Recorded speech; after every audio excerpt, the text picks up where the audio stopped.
Nada, el motivo, el pretexto era una serie de vídeos que has subido a tu canal, José María, sobre la serie Twin Peaks, donde haces un análisis de las 3 temporadas y de la película, pues relacionándola con El sueño del pabellón rojo, del célebre autor chino cuyo nombre no voy a atreverme a pronunciar, y pues también con un montón de referentes literarios de la antigüedad, de la época contemporánea, en fin. No sé si quieres empezar por aquí o empezamos por algo un poquito más light para... Todo va a encajar, porque yo te hice una pregunta y, por supuesto, cuando me dijiste, pues vamos a hablar me dediqué a terminar tu serie sobre Suárez y al final todo encaja, los temas suaves y ligeros y los temas más profundos. Porque yo le hice una pregunta que desde luego tiene que ver con la ciencia media de Suárez que expones en el primer vídeo sobre Francisco Suárez.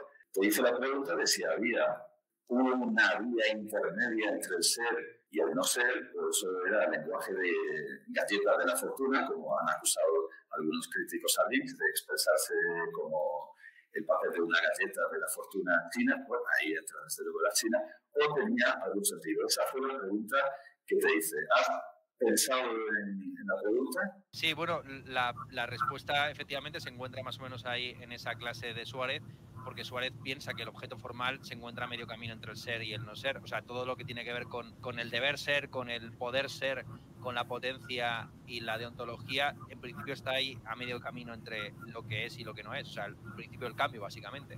Aristóteles. Ustedes están a medio camino entre el ser y el no ser. Como principios del cambio permiten esa transformación espacio-temporal, claro. Porque si no hubieras pensado no pasaría nada, porque yo siempre defiendo el derecho del interpelado a pensarse bien las preguntas difíciles y profundas. Yo sé que a ti te hacen, es que casi tu profesión, lo has convertido casi en tu profesión a recibir preguntas difíciles y profundas e ir respondiéndolas como quien tira el plato. Te preguntan, ¿cuál es la mejor bibliografía sobre el golpe de Estado de Pinochet en relación con el dictadura de Uruguay? Y tú lanzas la bibliografía de manera inmediata. Si a mí me hicieran eso, pues debo confesar que contestaría, pues no tengo ni puta idea. O sea, la inmensa mayoría de las cosas que te preguntan, no tengo ni idea, no tengo esa bibliografía tan actualizada, pero aún así, aunque tú eres capaz de hacerlo, yo defiendo tu derecho a decir, esto me lo tengo que pensar. Y de hecho, mientras yo me pensaba tus vídeos que tenía atrasados, porque claro, si alguien me preguntara, como te preguntan a ti por la dictadura chilena o por el monismo checo del siglo XIX, si alguien me preguntara por dónde empezar por tu canal, pues yo diría que aparte de por esos vídeos que no ve nadie de cuando empezaste, de Hola, me llamo Lorvillo, de los vídeos sobre Kaliningrado, de los vídeos que ahora debería estar en la actualidad, pero creo que algunos te lo han borrado además por censura, por incitar a la clase capitalista a hacer lo que se ve en 900, o sea, desaparecer por propia voluntad. Yo me recomendaría, aparte de estos vídeos que quedan ahí en un limbo, la tostada Beckett, el monólogo sobre Kaliningrado, yo recomendaría, por supuesto, la serie sobre Suárez. Y sobre todo el segundo vídeo, que es por donde yo dejé de ver la serie de Suárez, porque no hablamos de Suárez, pero sí que es pertinente para entender la formación y la personalidad de Ernesto Castro. Y como yo quería que no hablaran de Suárez, dejé este segundo vídeo. Y lo vi, desde luego, hay muchos puntos por los que podemos encajar y que nos debíamos una conversación, porque tú y yo hemos hablado de la universidad de manera independiente. Tú has hablado en este segundo vídeo sobre Suárez y yo, bueno, sin haber visto este vídeo, porque lo dejé porque no hablamos de Suárez, el problema de la universidad es la universidad. Y deberíamos haberlo puesto en común, pero no, ahora lo podemos hacer. Lo que sí que he estado pensando, a propósito de si hay un punto intermedio entre el ser y no el ser, y el no ser, estoy un poco nervioso porque digo, voy a tener la oportunidad de usar altísima tecnología aquí delante de todos. Tengo una pizarra, que esto es algo que también deberíamos discutir acerca de la universidad, porque yo creo que la universidad debe ser áulica. Aula significa corte. Y tanto tú como yo, bueno, tú en Zaragoza, que es donde te he visto, hemos tenido aulas muy cutres, que no inspiran a la devoción por el saber. Las aulas deben ser palacios, como en la Sorbona. No sé si has visto los vídeos sobre el problema de la universidad, es la universidad. Sí, que los he visto. Sí, efectivamente que la universidad es actualmente el reino de una mercantilización. Es que desde el principio el espíritu de la universidad es ser una prostituta como la que sale en Siloé Egipcio de Mika Naftali. Siempre ha sido una prostituta. Bueno, yo creo que independientemente de si se entienda como templo del saber o como unos servicios estupendos que se venden a quien pueda pagarlos, hasta su saber vende la universidad, como decía Góngora, esto debería ser más para ciegos. Y si tenemos un pizarras de pizza, por lo menos que sean como las que salen en Cortina Gascada de Hitchcock, estas pizarras enormes que, aunque solo los tienen los matemáticos, que tienen que hacer muchas fórmulas. Pero bueno, estoy ilusionado y por eso sí, me trago, porque por una vez voy a poder hacer ese uso de la altísima tecnología. Te voy a escribir en la pizarra una demostración de que sí que existe un camino intermedio, como lo que dice Lynch, ¿verdad?, entre dos orillas que lo saca de las Upanishads. Existe un camino intermedio y te puedo hacer una demostración en la pizarra. Vamos a ello. Bueno, incluso vamos a... Esta aula es para alumnos con necesidades educativas especiales, es decir, tanto los superdotados como los no tan dotados. ¿Quién cree que ha escrito eso de quien lea esto sin tomar de culo? ¿Un superdotado o todo lo contrario? Porque en tu vídeo tienes, como yo, esa querencia por los alumnos más descartados. Pues no sé, yo creo que así que en el chat podrían votar si creen que son los superdotados o los menos dotados mientras vas haciendo la demostración y ya nosotros luego emitimos nuestro juicio. No vamos a llegar a saber nunca, va a ser teoría. Bueno, sigo con la demostración. A medio camino entre el ser y el no ser, ¿no? Sí, además, todos los que digan yo creo en la ciencia, como cuando la plaga, yo creo en la ciencia, bueno, Leibniz en 1702 escribió que esto, que no sé si se ve, raíz cuadrada de -1. Él dijo que esto era un monstruo, un anfibio entre el ser y el no ser. Y además lo escribió en Acta Eruditorum, en 1702, Leibniz, en Acta Eruditorum. Y escribió inter ens et non ens, es decir, declinó mal ens y no declinó ens y no. Y yo creo que eso tiene que ver con lo que dice Freud a propósito de Leonardo, que estaba dibujando un croquis, un corte como este, ¿verdad? Un corte anatómico del cuento, y se ve que estaba tan a disgusto dibujando un cuento que puso los pies al revés. Tiene que ver también con lo que cuenta Borges de la esfera de Pascal, para definir el infinito de la esfera, que el infinito es una esfera que no tiene, que tiene su circunferencia en ninguna parte y el centro en todas partes, y lo llamó espantoso. Dijo, es una esfera espantosa. Pues yo creo que ese ens et non ens, sin declinar en Leibniz, tiene que ver con que estaba horrorizado porque esto fuera algo que no es ni el ser ni el no ser. O sea que realmente sí que existe. Matemáticamente, aunque luego, por supuesto, las matemáticas, y ya lo demuestra Gödel, las matemáticas, según Gödel, no son ni autoconsistentes, ni completas, ni... O sea, que lo que decía Platón de que aquí no entre quien no sepa geometría está bastante superado. Además, Platón no sabría hacer esto. Si en esta clase, para alumnos con necesidades educativas especiales, pusiéramos esa norma, aquí no entre quien no sepa resolver eso, Platón se quedaría en la puerta. No podría entrar en el aula de alumnos con necesidades educativas especiales. Newton también se quedaría fuera, porque Newton tampoco sabía resolverlo. Ahora ya sabes perfectamente que esto sí tiene una solución, llamemos la solución.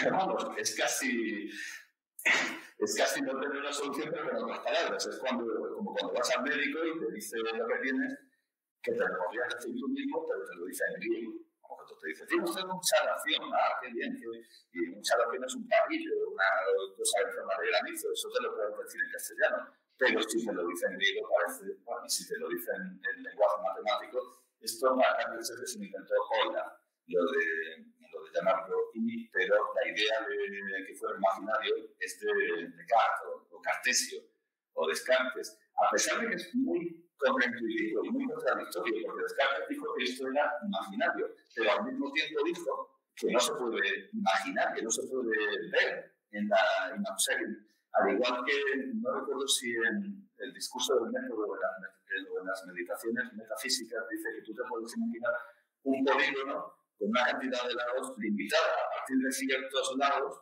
creo que son 5. Bueno, un hexágono te lo puedes imaginar, pero a partir de cierta cantidad de lados ya no te lo puedes imaginar. Y Einstein también tiene un artículo sobre que hay cosas que no te puedes, que son imposibles de imaginar.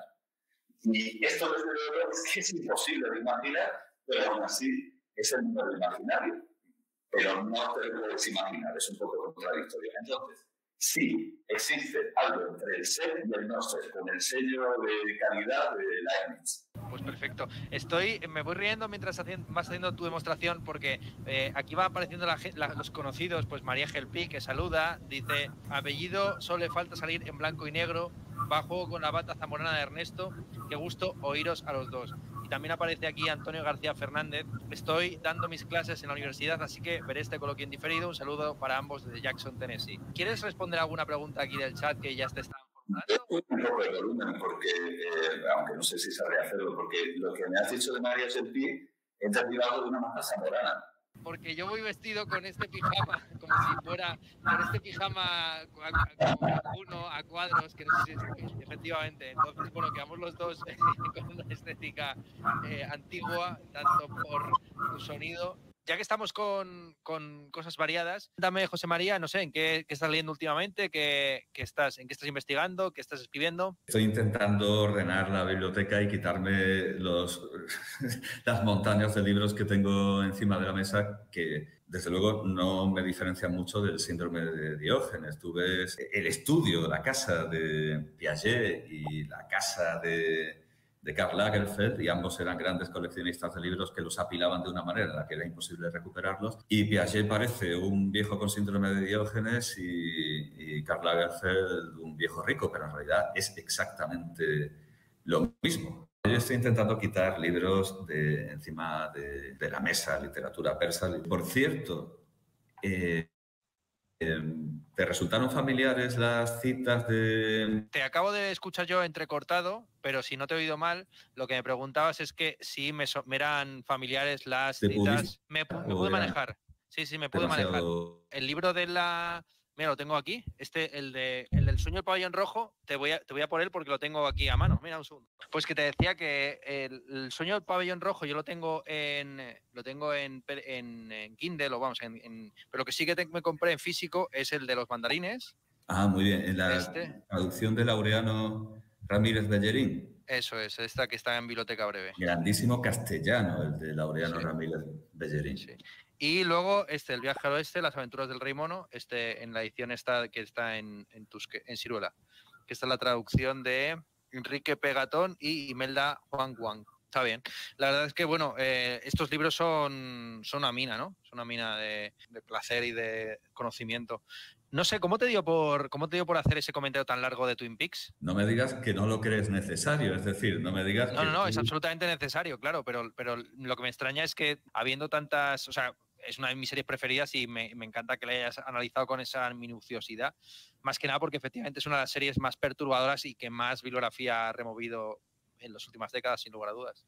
Claro, yo creo que todo el mundo que ha empezado a ver la serie ha dicho, ¿qué coño es esto? Y creo que era perentorio, necesario responder a ¿qué coño es esto? Y yo creo que lo he logrado de manera bastante completa y de distintos puntos de vista. Yo creo que era absolutamente necesario y, como digo en la presentación, el problema que hay es que la inmensa mayoría de profesores de ciencias fílmicas y de culturetas que escriben en las revistas pues no sabrían distinguir entre una película de David Lynch y Mi polla, a pesar de que todas las respuestas son siempre correctas. Y todas sí, vale, muy bien, todas las interpretaciones están bien. De Alejandro Dolina sobre la educación china, ellos leen como artículos enciclopédicos y los comentan.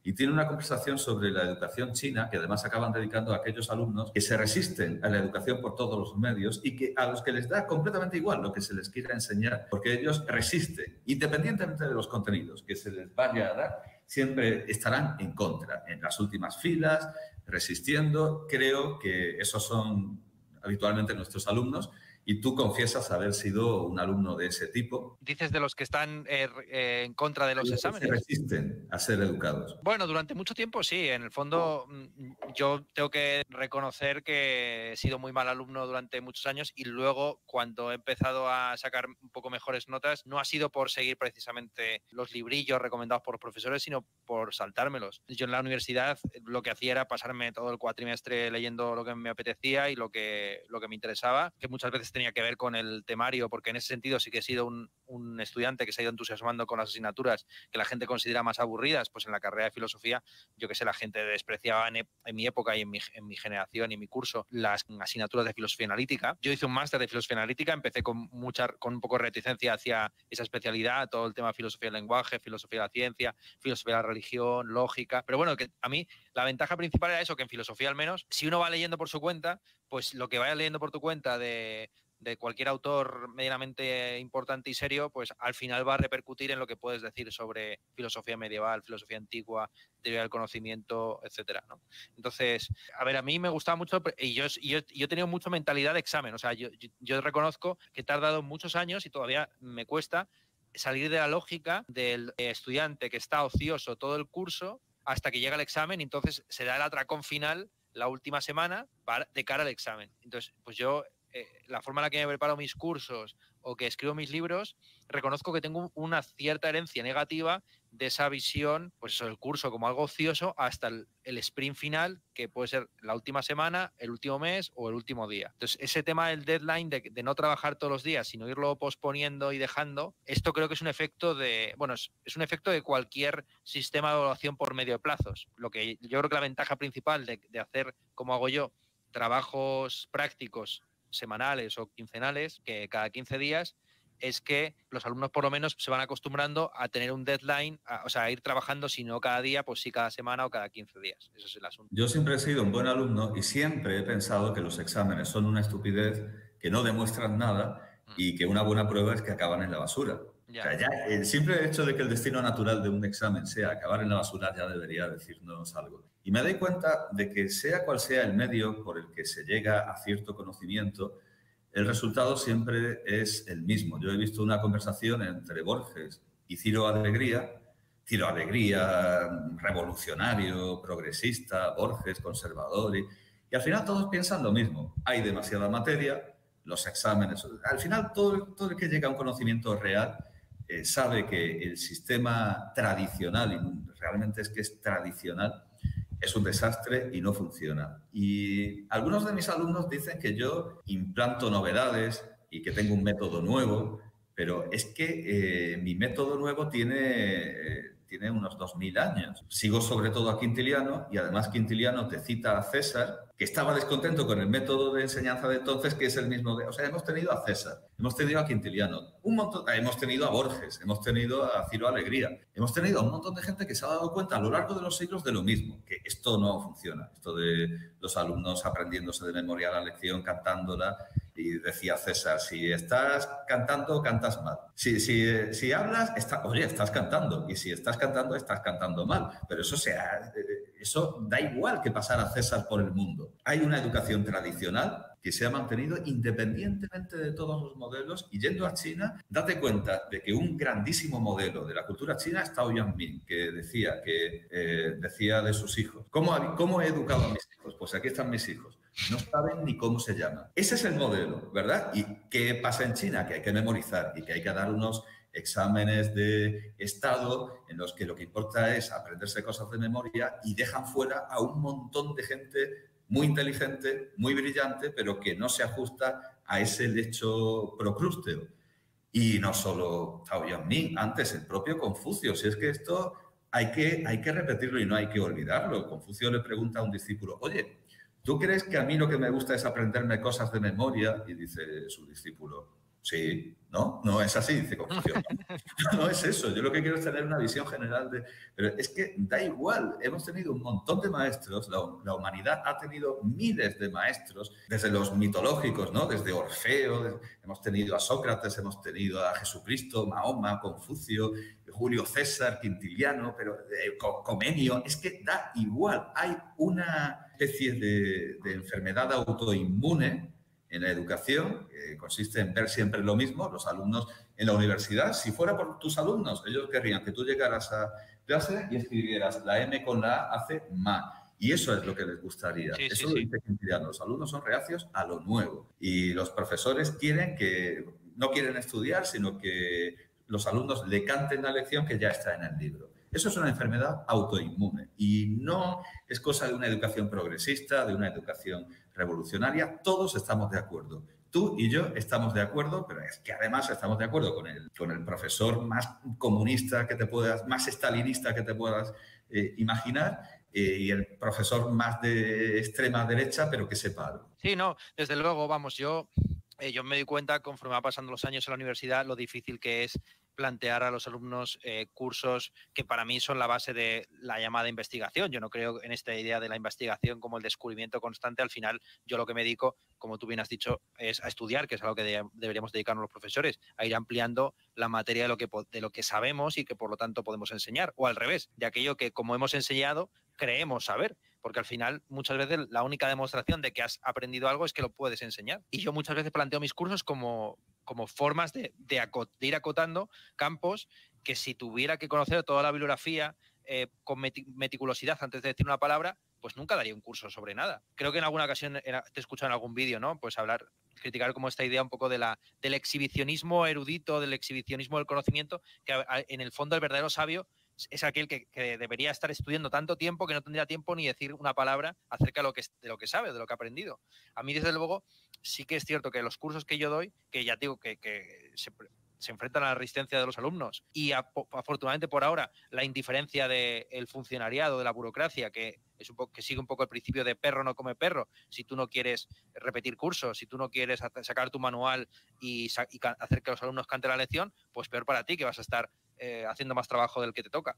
Entonces, sí, yo me di cuenta efectivamente esto que tú dices, de que los alumnos son muy reacios a la novedad, que luego se quejan muchísimo. Yo he llegado a escuchar por boca de alumnos quejarse de que los profesores no les explican ciertos autores y al mismo tiempo pues jactarse y medio lamentarse de que durante la pandemia copiaron los exámenes. Entonces, que copiaron los exámenes y en los sistemas... O sea, que también hay una fetichización, porque, vale, tú no evalúas por medio del examen. Entonces, ¿cómo evalúas a los alumnos? Porque yo el problema que muchas veces me enfrento, si quiero plantear formas distintas de enseñar o de dar clase, incluso en cuanto a contenido, si quiero darle un poco una vuelta a este asunto como de clase magistral, de te estoy yo dando la chapa y tú tomas apuntes de lo que yo estoy diciendo, es que ya no tienes formas de evaluarlos con este parámetro clásico de 1 al 10 o del 0 al 20. Quería hablar contigo, porque en tu vídeo dices todo lo que no te ha funcionado, pero no das ninguna solución, o sea que sigues buscando una. A ver, la solución que al final me ha venido mejor, que es una forma también de sobreponerme a todas las formas de plagio que existen en el presente y de fraude en los trabajos escritos, es el criterio oral.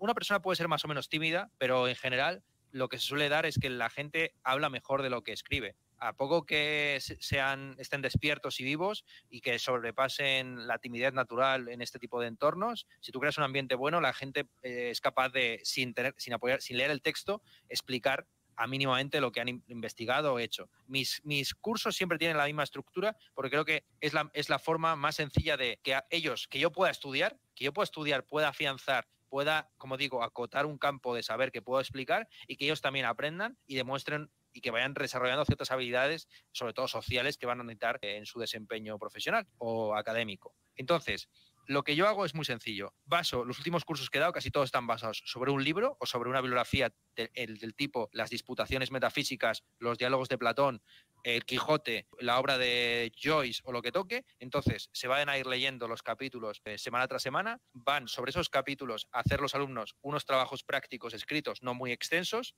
sobre todo yendo más allá del capítulo.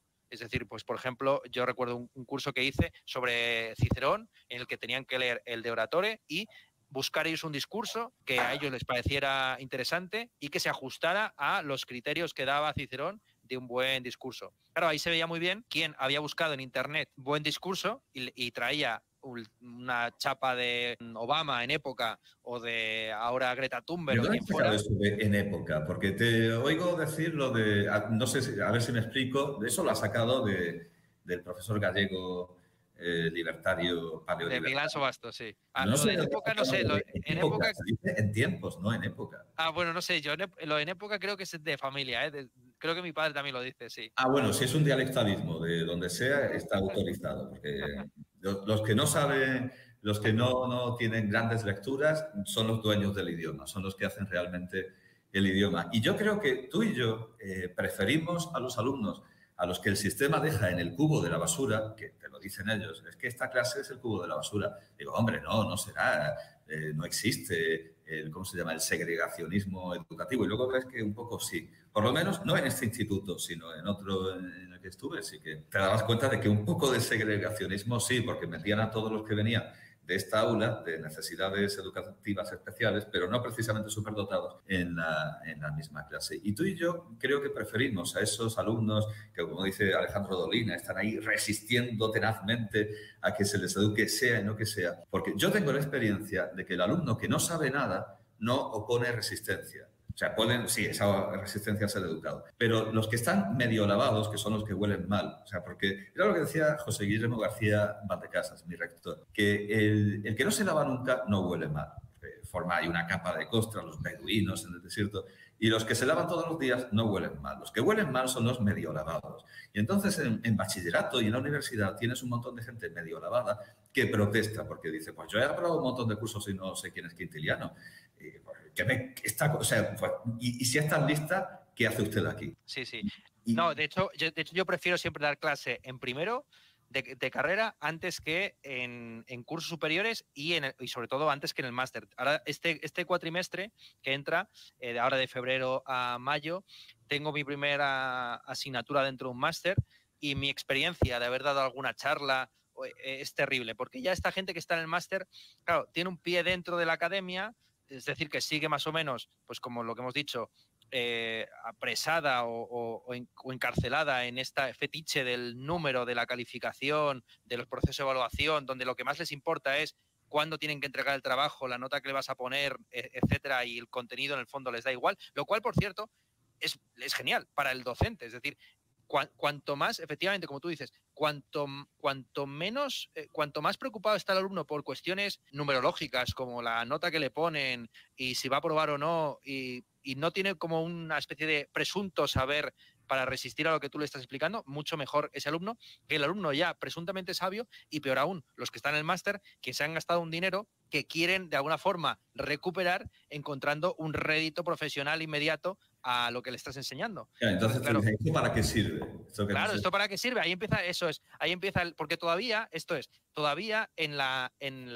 están en primero de carrera o en los cursos iniciales, pues ellos dicen, bueno, no sirve para nada, sirve para aprobar. O sea, ¿esto para qué sirve? Sirve para aprobar. Entonces, por lo menos hay una autojustificación que hace que tú, si eres un mal profesor, pero tienes buen rollo con ellos, puedes hacerlo bien, y si eres un buen profesor, en el sentido que a nosotros nos interesa, que es que estás transmitiendo unos contenidos, un conocimiento, etcétera, adecuado, pues también te puedes llevar el gato al agua, ¿no? Es decir, sobre todo, yo al final me he dado cuenta que conforme va avanzando, que dar clase es una carrera, intentar mantener a lo largo de un trimestre o de un año un cierto prestigio, una cierta autoridad que te conceden inicialmente, y se trata de ir aguantando con esa presunta autoridad hasta el final. Oír que el rozamiento te vaya quitando. Eso es algo con lo que yo no estoy de acuerdo en tu disertación, porque tú ahí coges a Rancière y estás de acuerdo con lo de que el profesor simplemente le lleva unas lecciones de ventaja al alumno. Eso no te lo crees ni tú, porque además el ejemplo que das es que tú solo les llevas unas páginas de ventaja a los alumnos de Suárez, unas páginas de Suárez, y ya 1000 páginas de ventaja. Esto es algo que aparece en Los Simpsons, ¿verdad? Marge Simpson necesita dinero y dice, daré clases de piano, pero si tú no sabes tocar el piano, bueno, le llevaré una lección de ventaja al alumno. Y tú dices que haces lo mismo. No, si llevas 1000 páginas de ventaja, no estás con una lección de anticipo. Y además tus alumnos ni siquiera se leyeron. O sea, tú presentas cada parte de la metafísica, de las lecciones... Sí, las disputaciones metafísicas. De las lecciones metafísicas, y dices, ¿qué se lo ha leído? Nadie. O sea, ¿cómo? O sea, no le llevas una lección de ventaja, le llevas 1000 páginas frente a 0. O sea, no calificas como maestro ignorante. No puedes ir de maestro ignorante. Habrá cosas que, por ejemplo, cuando hablamos de la universidad, pues tú haces una magnífica exposición sobre la universidad del siglo XVI, XVII, la universidad de Ortega y Gasset, y lo único que te falta es hablar de la influencia china. A ti se te puede complementar, pero no puedes decir que seas un maestro ignorante. Ya. No te lo crees ni tú. Bueno, es la típica también, el sermo humilis, ¿no? La captatio benevolentiae por la vía de tampoco ir muy de sobrado. Pero vamos, sí, yo creo que estamos tratando... Entonces, yo ya he explicado cómo es mi método. Mi método es muy sencillo, los alumnos tienen que exponer oralmente. Ellos tienen que leer un texto o fingir que lo han leído, pero da igual. Eso, o sea, en el fondo, está este libro maravilloso de cómo hablar de los libros que no se han leído, que explica muy bien que hay ciertos libros que no has leído, pero como tienes tan bien situados en el mapa bibliográfico o de las artes, probablemente eres capaz de decir mucho más sobre ellos que algunos libros que has leído, pero te han dejado tan perturbado o los has olvidado, afortunado o desafortunadamente, que de ellos tan solo tienes un aura de misterio o de oscuridad, ¿no? Entonces... Ernesto, eso de demostrar que alguien no se ha leído un libro me ha ahorrado 650 euros porque estos días estaba pensando, me encantaría tener la General Historia de Alfonso X el Sabio, pero es que, coño, vale 650 euros, que es que siempre el Estado te está diciendo que hay que leer, que hay que formarse. Alfonso X el Sabio está en el programa para todos los españoles, pero luego tú quieres leer Alfonso X el Sabio y te cuesta 650 euros comprarte la única edición que existe en la Biblioteca Castro. Ah, la Biblioteca Castro, sí, es lo que estaba pensando. Porque ¿cuántos tomos son? ¿Son 20 tomos? No. Son un montón de tomos dobles y vale 650 euros. Y entonces digo, hombre, es que esto me encantaría leerlo de... Y entonces digo, hombre, voy a dar una pequeña cata de si esto realmente merece tanto la pena. Aquí el amigo Alfonso X el Sabio, a ver si merece tanto la pena. Hice una pequeña cata en el Corde, porque ahí está digitalizada. Y ahí, bueno, es casi mejor, porque tú buscas godos y te salen los godos, o buscas los poetas, porque dice cosas muy interesantes sobre los poetas. Y entonces, buscando poetas en la General Historia de Alfonso X el Sabio, pues veo lo que dice de Horacio, y cuando llega a hablar del Carmen Saeculare de Horacio, pues demuestra que no se lo ha leído, porque dice que va de los jóvenes y de cómo tienen que casarse, y de la castidad y de las cosas que son útiles para todos.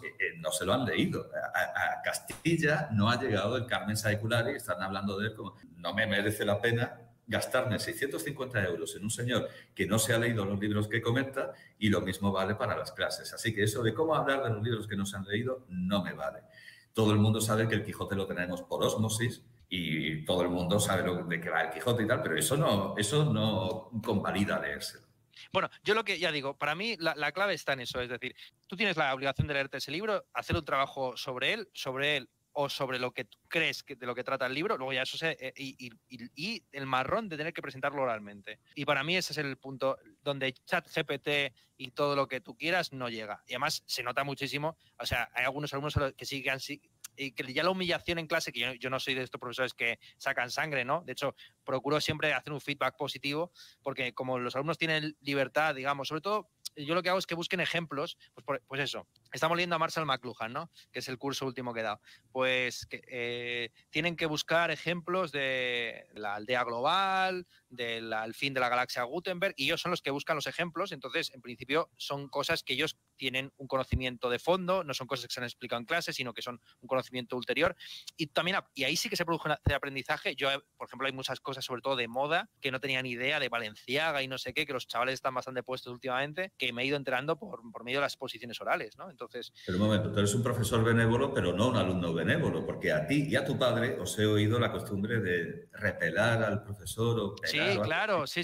Eso nos gusta. Claro, con pocos días de clase ya se sabe quién es el alumno que apunta maneras para obtener la matrícula honor o sacar la mejor nota, porque es precisamente ese que, por su propio conocimiento de la bibliografía, su interés, etcétera, te levanta la mano y te dice, oye, que no te has leído la General Historia, que no te has leído no sé qué. O sea, es decir, un alumno que no te has leído, sino que no lo estás recordando bien, porque yo siempre he dicho que al final el alumno tiene la ventaja muchas veces sobre el profesor, sobre todo un profesor que ya lleva muchos años explicando siempre lo mismo, de que al final tiene los textos a la mano, o sea, que los tiene más frescos en principio que alguien que se preparó las clases in illo tempore. Y eso es lo que hacíamos, desde luego, como alumnos.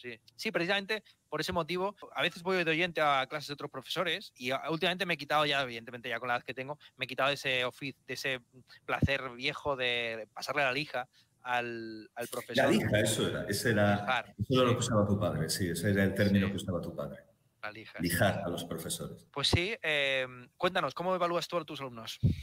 Pues es lo que te he dicho. Llegamos por diferentes medios, por muy diferentes que sean los medios, a las mismas soluciones. O sea, yo he llegado exactamente a lo mismo que tú y gracias a Dios la legislación que imita la legislación francesa también.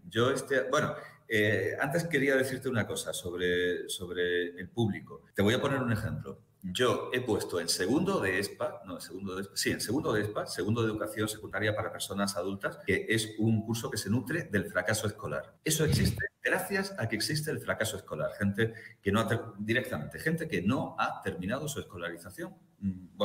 Su escolarización media, eso es, no superior, sino media, es decir, que no tiene el bachillerato, por las razones que sean. Pero es lo que la Administración considera fracaso escolar. Y ese curso me encanta. El curso del fracaso me encanta. Pues yo, en segundo de ESPA, he puesto Conejos de David Lynch, sin ningún problema, con comentarios inteligentes, en primero de bachillerato, con alumnos muy buenos. Pues el viernes les puse Edipo Rey de Pasolini, también, porque eran alumnos muy buenos. Pocos, los que se habían quedado, pero muy. Entonces, sin ningún problema en ver Edipo Rey en italiano, con subtítulos, en castellano, con letra grande, ningún problema. Ahora bien, cuarto de eso, yo les he puesto esa sección de inventario de Ramón Gómez de la Serna sobre cómo perdió su brazo don Ramón María del Valle Inclán. Eso es buenísima, sí. Se revolucionaron, se rebotaron, dijeron, pero qué tonterías son estas, esto no es literatura de verdad.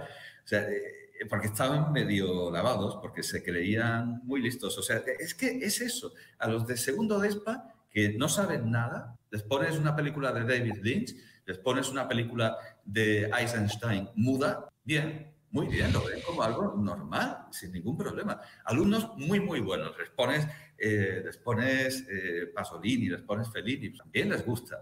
Pero los que están ahí corrompidos por la formación, corrompidos por hay que saberse las listas de las características del barroco, esos tienen el gusto estragado. Y les pones algo, como tú dices, que es estupendo, como es el inventario de Ramón Gómez de la Serna, sobre cómo perdió su brazo Ramón, y les parece que eso son tonterías. Pero que estamos perdiendo el tiempo, ¿qué tonterías son estas? Eso es un modelo y hemos llegado, ya te digo, a la misma conclusión. ¿Cómo evalúo? Basándome en la ley, que por fin la ley me da la razón. Pues prácticamente podemos decir que la mitad de la nota se va en un trabajo oral que me mandan por vídeo, en una disertación, depende de lo que exija la ley. Hay algunos cursos, paradójicamente, en los cursos más avanzados, simplemente se pide que sepan hablar. En cambio, en primero de bachillerato piden que sepan hablar y que sepan hablar de Alfonso X el Sabio, que sepan hablar de crítica literaria.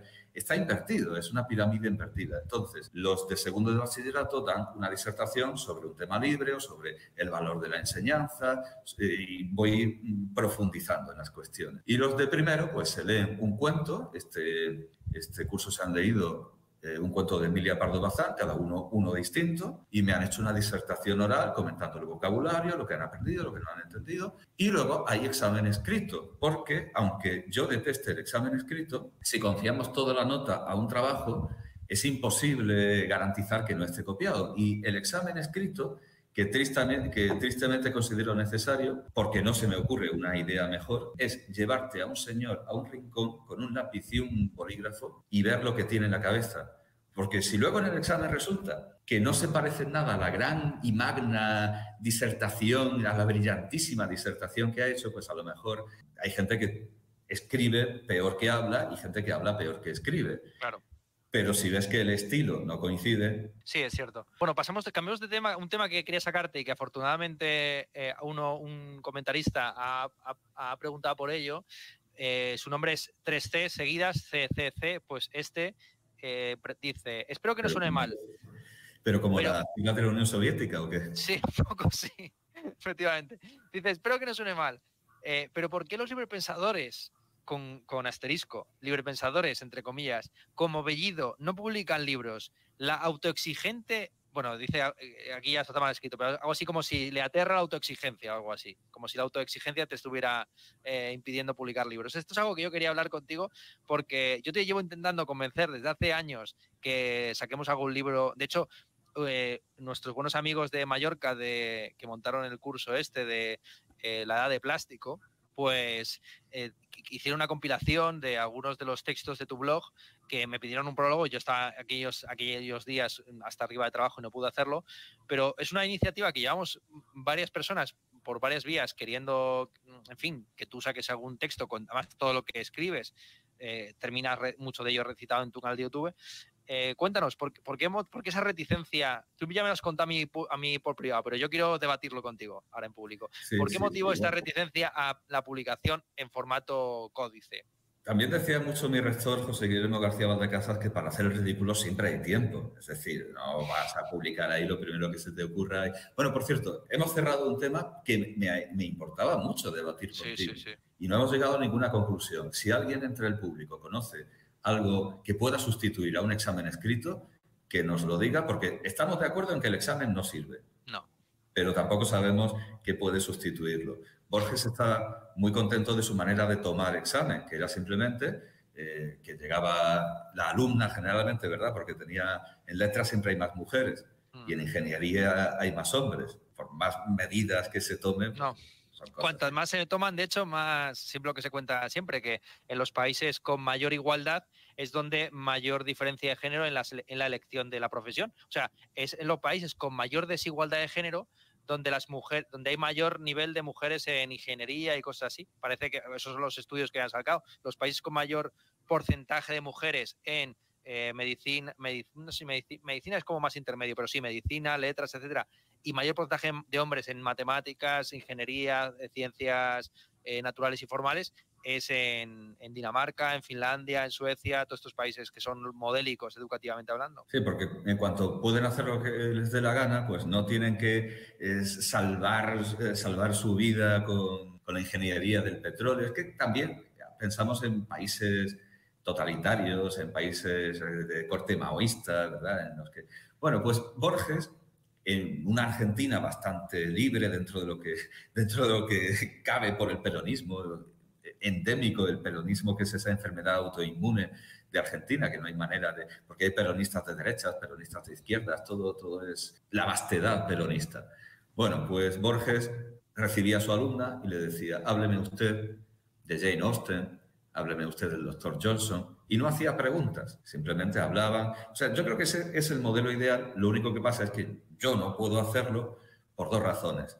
Porque no tengo espacio ni tiempo, tengo 1 hora a la semana de algunas asignaturas y hay que tener evidencia. Por eso mando un vídeo, para tener la evidencia, por si la inspección me pregunta o por si quieren reclamar, pero en realidad es ese el sistema de Borges. Eso es lo que, o sea, cuando yo hablo de una exposición oral en clase, para mí es eso, es decir, tú has hecho un trabajo escrito, no estás desnudo, no te estoy pillando por sorpresa. Tú presuntamente has investigado sobre algo, has tenido 1 semana o 2 para leer lo que te he mandado, para escribir lo que tú has escrito, para elegir los ejemplos que ilustran tu tesis.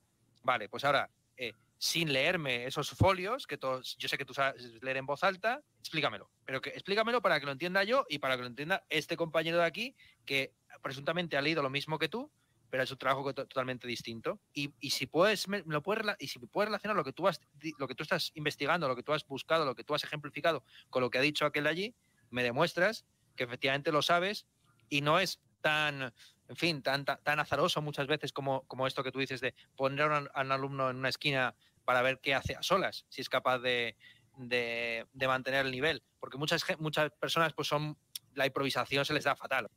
Vale, estábamos pasando al asunto de la publicación de libros. Sí. Mira, tú me argumentaste que, en fin, que esto que ya has dicho, que para hacer el ridículo ya se tiene tiempo, y tú veías la publicación, pero lo que no entiendo es cómo, siendo tan atrevido y tan iba a decir proliferante o prolífico, ese era el adjetivo que buscaba, siendo tan prolífico en tantos formatos, donde ya estás demostrando un saber hacer increíble, además con muy poco tiempo de preparación, porque el ritmo de publicaciones que tienes en YouTube es espectacular, y me consta que sigues seguramente con tu actividad más a pie de calle en Twitter, Facebook, etcétera. Como ocio. En Facebook ya no puedo hablar porque la censura es total y absoluta. Ya no puedes ni usar la palabra mongol para referirte a Chingis Khan porque te lo borran. Es una palabra prohibida, mongol. Sí, sí, ya lo sé, ya lo sé. Entonces, el asunto es ¿por qué le tienes tanto respeto al formato libro cuando me ponías el ejemplo este de los escritores que ven ya sus libros al mes o a los 2 meses de saldo a €1? Pero esto no es un criterio ni de éxito, ni de olvido, ni de nada, porque en el fondo, en fin, los clásicos... ¿Dónde está Marcelino Méndez Pelayo? Sino a €1 en la Cuesta de Moyano. En ninguna librería actual... Sí, está digitalizado, pero quiere decir que eso quiere decir que no está a €1, está a menos €1, por raíz cuadrada de menos €1, si está digitalizado en Internet, claro.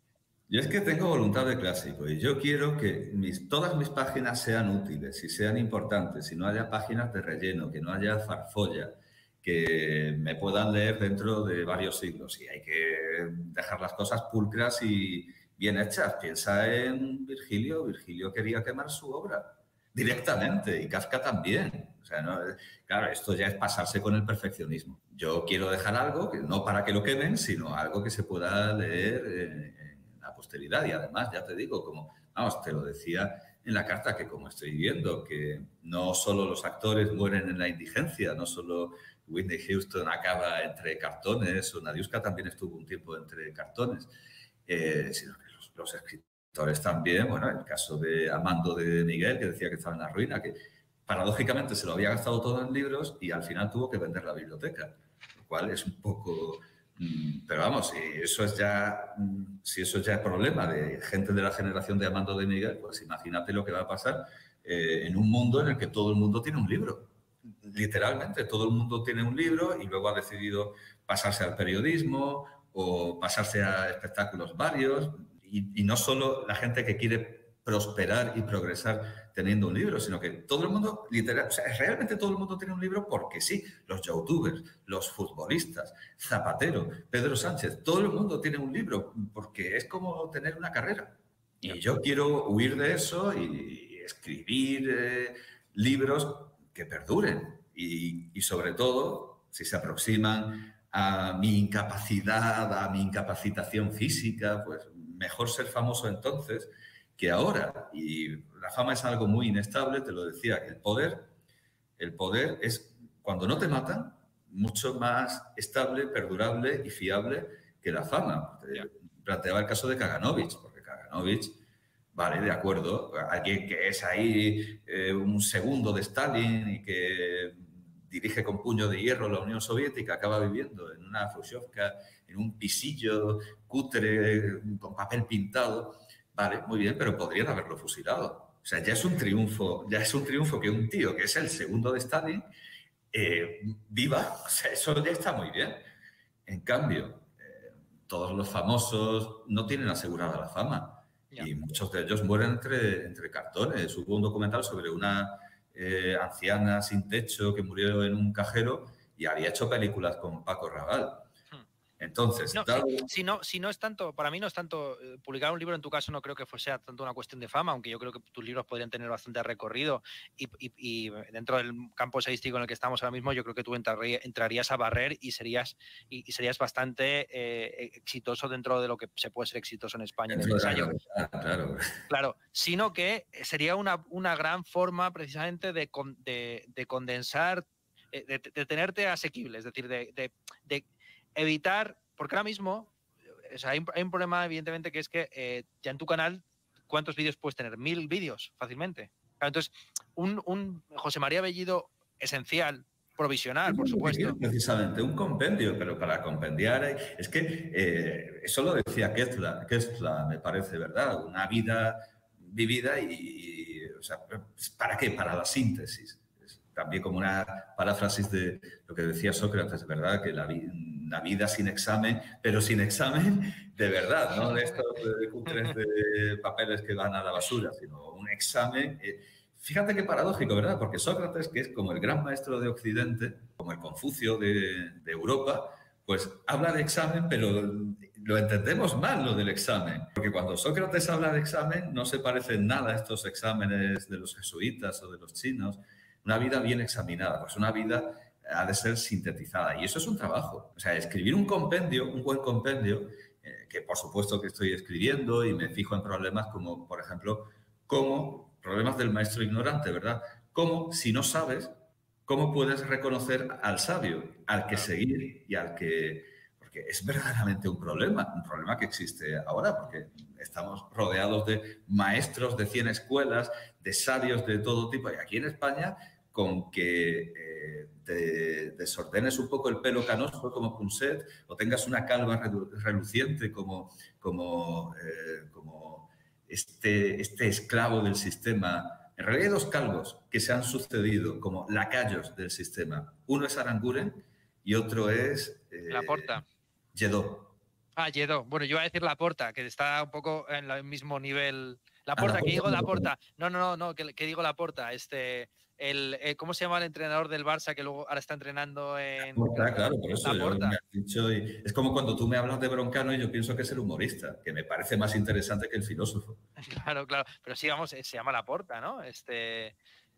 No, Pep Guardiola, te estaba diciendo.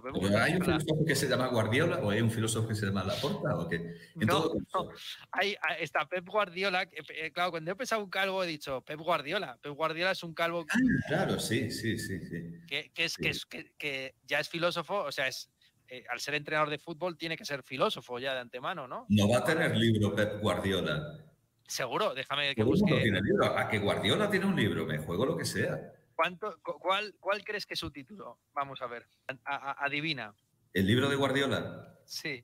¿Del futbolista? Sí, a ver. Bueno, ¿Cómo se titula? A ver un segundo, porque aquí en todos tus libros es... A ver, Guardiola. Vale. Ahí tiene varios, ojo, tiene unos cuantos... Hombre, claro, faltaría más. Bibliografía de Pep Guardiola. Hay una que sea... Bueno, hay que reconocer que ninguno está escrito por él, todos son como basados en sus dichos, hechos y... Mira, hay un motivo casi socrático, también platónico, porque Platón decía que si el sabio no participa en política, está condenado a que manden sobre él los ignorantes y los malos. Y realmente, ¿qué va al temario del bachillerato? Lo que hay. Aquí alguien dice, un tal Lucas González Garrido argumenta que Pep Guardiola, ¿cómo no va a escribir un libro si sabe italiano, inglés y alemán? O sea, se podría recordar aquella cita famosa de Ortega Set. Y ahora no sabe, porque creo que ha defendido alguna teocracia o algún sultanato por ahí. El que es imbécil en 6 idiomas, ¿no? Creo que se lo dijo a Salvador Madariaga, ¿no? Que era imbécil en 6 idiomas. Era injusticia, por supuesto, con plena injusticia. En 7 idiomas, que era tonto en 7 idiomas. Una injusticia, desde luego. Eso es un argumento. Es decir, el problema que tenemos aquí donde me ves, es que se estudia lo que hay. Siempre se estudia literatura contemporánea y siempre se estudia lo que hay. Con lo cual, escribas lo que escribas, los alumnos lo van a estudiar. Luna Miguel está en el temario, clasificada como generación 2.0, poesía 2.0. Porque es que, y tú estarás, o sea, vamos a ver, en breve tú estarás. Es que lo que hay es lo que va al temario.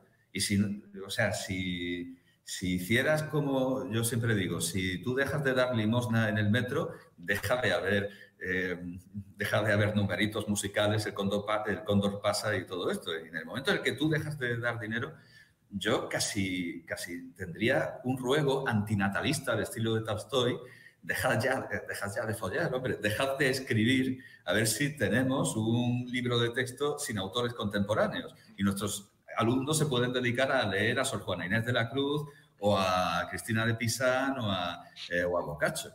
Va a ser complicado. Bueno, ¿sabes que viene una vanguardia que se llama el noísmo, que pretendía eso, hacer una huelga al menos de un año sin producir obras de arte? Evidentemente, esto siempre hay esquiroles, siempre hay gente que termina yendo a trabajar. No hay huelga perfecta, José María. Tú eres un anarquista de viejo cuño y crees en la huelga revolucionaria, huelga general revolucionaria, pero no puede haber una huelga general revolucionaria en la literatura ni en el arte. Mira cuando los artistas durante la COVID hicieron una huelga, también hubo una huelga en Twitch por un tema de tolerancia a la extrema derecha, donde gente hasta como Ibai de mucho nivel y mucha repercusión dejaron de streamear durante un día. Pero bueno, lo que pasó fue que ese día canales con menos visualización pues crecieron un poquito y ya está. En geopolítica, al igual que en arte, no existe, hay un horror al vacío. hay un error vacui. Entonces, si tú desplazas una gran potencia o dejas de escribir, otro se va a colocar en tu lugar. Es que sí hay una posibilidad de una huelga revolucionaria. ¿Te acuerdas de que dimos una charla con un catedrático de historia de la Autónoma, me parece? Sí, malísimo aquello, sí. De la Autónoma, ¿no? Que decía que había hecho streaking, que había hecho una protesta desnudo. Y este profesor ponderaba muchísimo la huelga de la canadiense. Vale, muy bien, con razón. Pero es que la huelga de la canadiense fue una huelga con pistolas, con pistoleros, con tiros y con muertos. Es decir, sí hay posibilidad de que la gente de obligar, pero con pistolas. Entonces ya nos metemos en el terreno del estalinismo y, bueno, a lo mejor podemos buscar una... Y además siempre es ridículo lo de pedir que alguien deje de hacer algo, y lo ha hecho recientemente el príncipe de Gales, el actual príncipe de Gales, no el rey Carlos III, sino el actual príncipe de Gales, que ha ido, bueno, fue a África antes de la muerte de la reina y vino a decir, dejar de follar un poco, ¿no? Que aquí ya hay mucha gente. Pero es irónico, paradójico e hipócrita que alguien cuya única función, cuyo único trabajo es reproducirse, vaya a decirle, porque es así, los reyes tienen como única función reproducirse exitosamente, y va a decirles a otros señores que dejen de hacer lo que él tiene como trabajo. O sea, no es porque no se pueda hacer una huelga general revolucionaria, sí se podría. Incluso se podría hacer de la manera comunista, pagando, como hicieron, creo que lo hicieron con Zamiatin, precisamente, que hablaba de la raíz cuadrada de -1 y de pagarles para que no hagan nada. Terminarían haciendo algo, siempre Ni cobrando, ¿verdad? Ni cobrando. Sí, sí. Bueno, pues nada, José María, ya llevamos aquí un buen ratito. Supongo que tú tendrás cosas que hacer también, que ya han sonado 2 veces las campanas en tu colegio. De entrada. Tienes ahí, tienes que volver eso. Hay órganos que no sé muy bien, esto es un estómago, pero no sé lo que es esto. O sea, hay cosas que tenemos dentro y esto yo diría que es como la vesícula biliar, pero no tiene el color de vesícula. A lo mejor es no, eso es la vesícula biliar, ¿seguro? No, ¿Eso no es el bazo? Mira. Aquí está la vesícula biliar, ni siquiera tiene entidad propia, ni siquiera está independizada, está pegada. Vale. Pues yo, desde luego, estoy encantado de haber debatido estas cuestiones. Y al final es eso, el examen como lo hacía Borges. O sea, yo no puedo hacerlo así, porque a mí me exigen evidencia. Pero ahora que me acuerdo, yo en Bolonia he visto, por ejemplo, al profesor Saverio Marchignoli, de sánscrito y de filosofía india, disciplinas que me encantaría dar, desde luego. He visto examinar a sus alumnas y les decía, las 6 escuelas ortodoxas del budismo, los 4, y ellas intentaban salir como podían del paso, y yo no puedo hacerlo, porque yo tengo que dar evidencia para que luego reclame. Pero los profesores universitarios creo que deberían tomar examen, como lo tomaba Borges en Argentina, como se toma en Bolonia. Oralmente. Te vas al despacho y les haces preguntas muy generales, y ellos demuestran ahí la madurez para manejarse. O sea, resuelto el problema para vosotros, los universitarios. Y yo añado esa prueba escrita y el vídeo y ya está. Pues nada, José María, que vaya todo bien y nos vemos, supongo, en algún momento en Madrid, porque vas y vienes todo el rato, pero no coincidimos nunca. Voy a ir por el Puente de Andalucía, por esa fiesta que no sé lo que celebra. ¿Qué fecha es esta? No sé si celebra el estatuto o el fusilamiento de Blas Infante, pero nos dan libre el 28 de febrero y por ahí iré, claro. Vale, perfecto. Pues nada, ya saben también los fans de José María, que me consta que hay muchísimos en mi canal, que José María estará en Madrid por si le quieren invitar a algún sarao. Tú también te prestas. Bueno, de hecho yo estaría incluso... Me prestaría incluso a, por suscripción popular, sufragarte una general historia de Alfonso X. Tenemos que ir al aula de Ramón y Cajal. Eso es una cosa que... Vale. Y al observatorio y la Real Academia. Eso es que son todo cosas gratis, solo hay que apuntarse. Muy bien. Bueno, pues nada, un saludo a la gente y nada, José María, muchas gracias. Ya nos vemos la próxima. Porque yo no sé hacerlo. Encantado. Muchas gracias.